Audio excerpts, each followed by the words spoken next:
सह्याद्रीचा पश्चिम घाट हा जैवविविधतेने नटलेला आहे। त्यातील पश्चिम घाटाला इको सेन्सिटिव्ह झोन म्हणून ओळखले जाते। पश्चिम घाटामध्ये अनेक पर्यटन स्थळे लपलेली आहेत। आता आपण पाहतो ते कुंभवडे केकदवाडी धबधबे। हे बाबा धबधबे म्हणून प्रसिद्ध आहेत। विधानसभा माजी सभापती दिवंगत बाबासाहेब कुपेकर यांची ही खाजगी मालमत्ता आहे।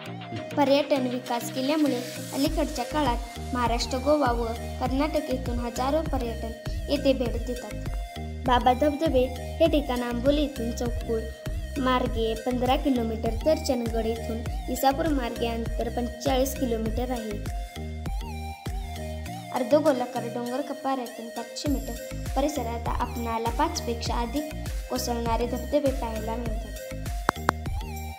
पांढऱ्या शुभ्र धुक्याची चादर पांघरलेले डोंगर, उंचावरून खळखळ पडणारे धबधबे, हजारो प्रकारच्या दुर्मिळ वनस्पती, फुले, पक्ष्यांचे आवाज पर्यटकांना हुरूळ घालतात। निसर्गाच्या सौंदर्याचा आविष्कार लाभलेले हे ठिकाण आपण अनुभवू शकतो।